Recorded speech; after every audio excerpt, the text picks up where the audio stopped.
সারা দেশে সেনা বিদ্রোহের যে খবর বা গুজব বা সংবাদ, এটি চাউর হয়ে গিয়েছিল এবং এই ঘটনার সঙ্গে সামঞ্জস্য রেখে মানুষের জনজীবনে আতঙ্ক ছড়িয়ে পড়েছিল। যে সময় এই ঘটনাটি ঘটে, আজ থেকে কয়েকদিন আগে, তখন যে বিকেলে থেকে এই গুঞ্জন শুরু হলো, সেই দিন থেকে রাত অবধি দেশের যানবাহন চলাচল সীমিত হয়ে পড়েছিল। এবং এই ঘটনা সত্য মিথ্যা বা যাই হোক না কেন, কিন্তু এটা জনজীবনে এতটা প্রভাব বিস্তার করেছিল, যার কারণে সরকার প্রেস রিলিজ দিয়ে তারা বাংলাদেশের গণ অভ্যুত্থান হয়নি এই কথাটা বলতে বাধ্য হয়েছেন। সরি, বাংলাদেশে যে সেনা অভ্যুত্থান হয়নি এটা তারা বলার চেষ্টা করেছেন।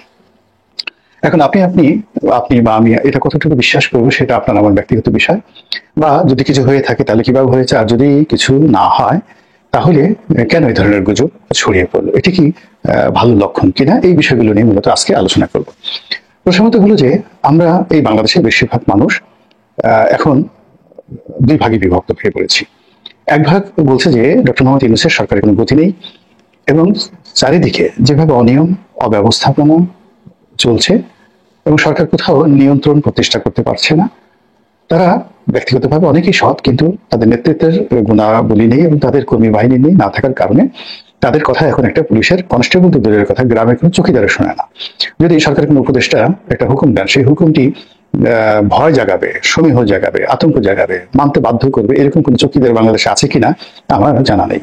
ফলে কি হচ্ছে, থানা থানার মতো চলছে, এবং থানা থানার মতো চলছে না, থানা চলছে পরিবেশ অনুযায়ী। ওসি সাহেব কেমন, এসপি সাহেব কেমন, ডিআইজি সাহেব কেমন, তার উপর একটা অবস্থা নির্ভর করছে।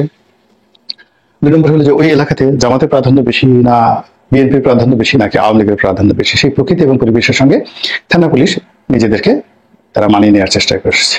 থার্ড হলো জনগণের কে খুশি করার জন্য, সমাজে শান্তি স্থাপন করার জন্য অনেক সময় পুলিশ দেখা গেল কিছু অজনপ্রিয়, নিষ্ঠুর এবং নির্মম সিদ্ধান্ত নিয়ে থাকে, কিন্তু সেই সিদ্ধান্তগুলো এই সময়তে নেওয়াতে দূরের কথা, এই সকল ঘটনা যদি চোখের সামনে ঘটে তার অনেক পরে নিরাপদ সময়ের পরে পুলিশ সেখানে গিয়ে উপস্থিত হয়। ঢাকার বেশ কয়েকটি এলাকাতে ভীষণ রকম সন্ত্রাস চাঁদাবাজি বেড়েছে। একটি গ্রুপের নাম দেখলাম যে কবজি কাটা বাহিনী। তারা অনেক মানুষের হাতের কবজি কেটে তারপরে সেগুলো পাতিলে ভরে রাখে এবং সেই দৃশ্যগুলো তারা আবার করে কি ভিডিও করে টিকটকের মাধ্যমে তারা প্রচার করে এবং নিজেদের চাপাতি বা রামদা তারা শো করে, তারা ভিডিও বানায় এবং প্রতিপক্ষকে ভয় দেখানোর জন্য তারা নিজেদের বাহিনী, গ্যাং বাহিনী তারা নাম দিয়েছে, এবং সেই গ্যাং বাহিনীর যে প্রধান তিনি নিজেকে বাদশাহ অর্থাৎ কিং হিসেবে ঘোষণা করে পুরো এলাকাতে তাণ্ডব চালাচ্ছেন। এবং এই ধরনের ভিডিও আবার দেশের মূলধারা জনপ্রিয় গণমাধ্যম প্রচার করছে, এবং সে সকল গণমাধ্যমের ইউটিউবের যে চ্যানেল রয়েছে সেখানে কোটি কোটি মানুষ এ সকল দৃশ্য দেখছে, কিন্তু র্যাব, পুলিশ, সেনাবাহিনী নির্বিকার, একেবারে নির্বিকার। দুই নম্বর হলো যে মাঝে মধ্যে অভিযান পরিচালনা হয়, আমরা পেপার পত্রিকায় দেখি, কিন্তু কোনো অভিযানের পরেই সংশ্লিষ্ট অপরাধ প্রবণ এলাকাগুলো, যেমন ধরুন সায়দাবাদ, তারপরে উত্তরার যে 12 নম্বর সেক্টর থেকে টঙ্গী হয়ে একেবারে যাকে বলে গাজীপুর চৌরাস্তা পর্যন্ত, এরপরে আপনি যদি নারায়ণগঞ্জের 2500 যান, 2500 ইন্ডাস্ট্রিয়াল বেল্ট যেটা রয়েছে সেখান থেকে ভুলতা পর্যন্ত সেই এলাকা, এরপরে চট্টগ্রামের অনেকগুলো এলাকা, তারপরে টেকনাফের অনেকগুলো এলাকা, তারপরে কক্সবাজারের অনেকগুলো এলাকা রয়েছে। এইগুলোতে যেখানে চাঁদাবাজি করা যায়, যেখানে সীমান্ত রয়েছে, যেখানে ব্যবসা কেন্দ্র রয়েছে, প্রায় সব জায়গাতেই এরকম সন্ত্রাসী বাহিনী, ডাকাত বাহিনী, ডাকু বাহিনী গড়ে উঠেছে এবং এদের সঙ্গে কোনো রাজনৈতিক যোগাযোগ নেই। এদের কারো নাম চাপাতি বাহিনী, কারো নাম অমুক বাহিনী, অমুক বাহিনী।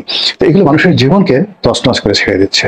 দ্বিতীয়ত যেটি হচ্ছে সেটি হলো যেখানে যেমন রাজনৈতিক দলগুলো যেখানে শক্তিশালী, সেখানে রাজনৈতিক দলগুলো কিন্তু গণহারে চাঁদাবাজি করছে, এবং এটা এত নির্মম যে এই চাঁদাবাজির বিরুদ্ধে কেউ সাক্ষ্য দিতে আসছে না, কেউ বিদ্রোহ করতে পারছে না, অঝরে কান্নাকাটি করে জাতীয় অর্থনীতির সর্বনাশ ঘটাচ্ছে, অনেকে বাস্তুচ্যুত হচ্ছেন, অনেকে ব্যবসা বাণিজ্য বন্ধ করে চলে যাচ্ছেন। এবং এখানেও দেশের পুলিশ প্রশাসন থেকে শুরু করে এখন যারা রয়েছেন মাঠে, তাদের ওইরকম কার্যকর ভূমিকা আমরা এখন পর্যন্ত দেখিনি।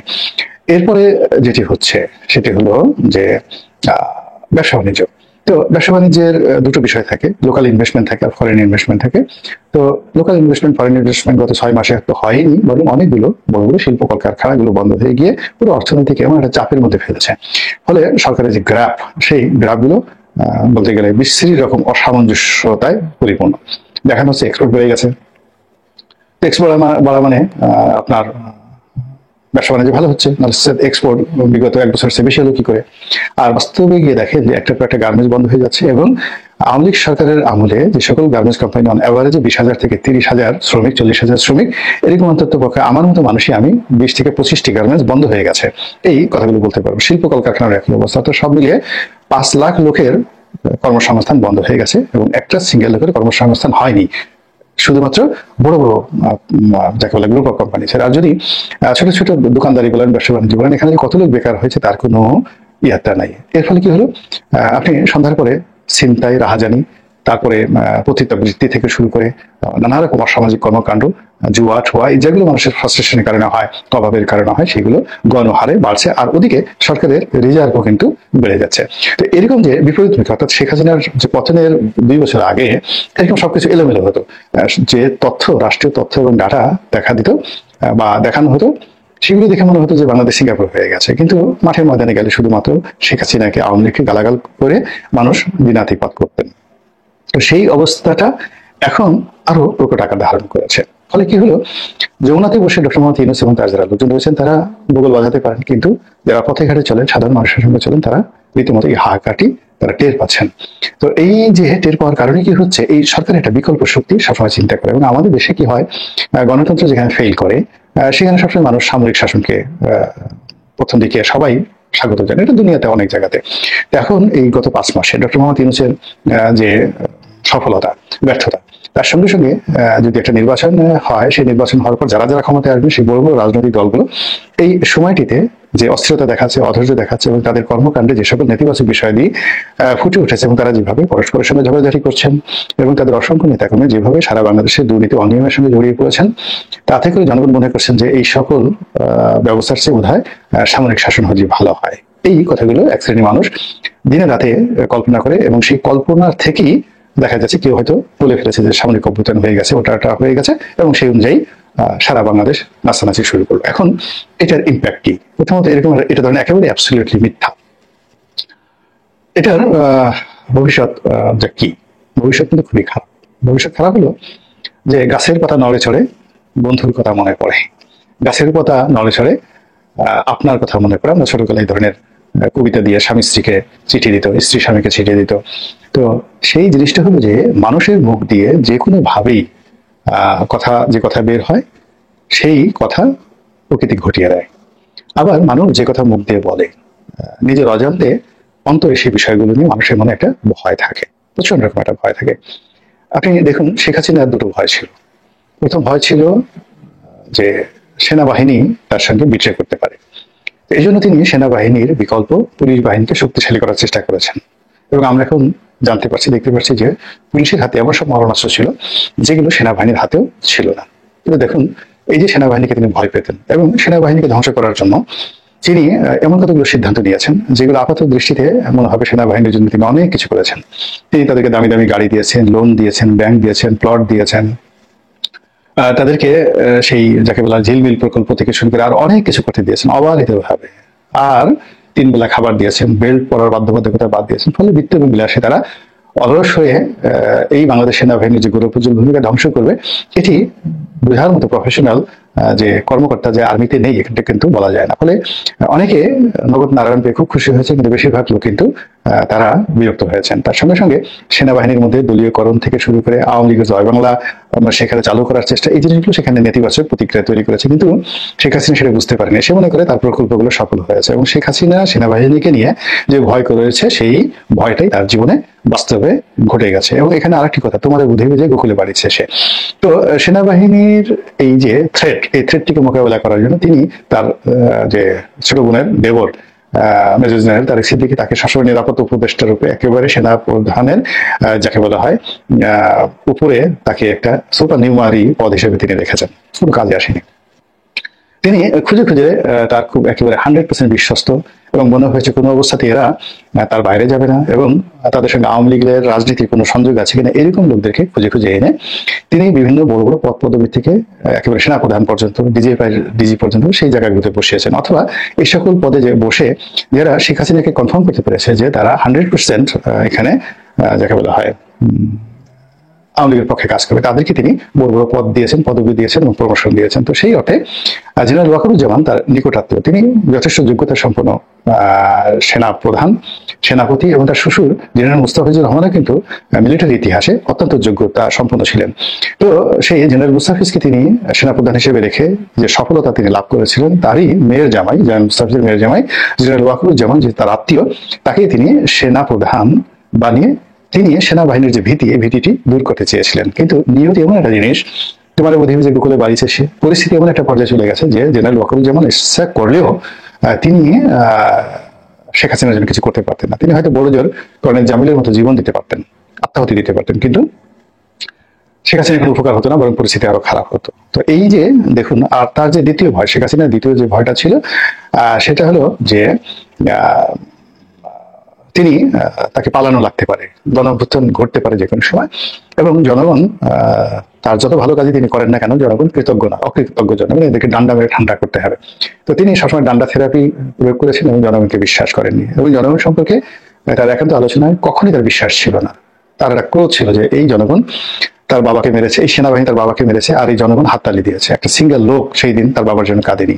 তো এই ক্রোধ তার জনগণের উপর ছিল, এবং জনগণের সেই যে অবিশ্বাস, এই অবিশ্বাস থেকে তিনি বলেছেন পালাবো না, এটা করবো না, বাংলাদেশে এমন কোনো মায়ের পুত নেই, বাপের পুত নেই, ইত্যাদি নানা রকম হুমকি দামকি।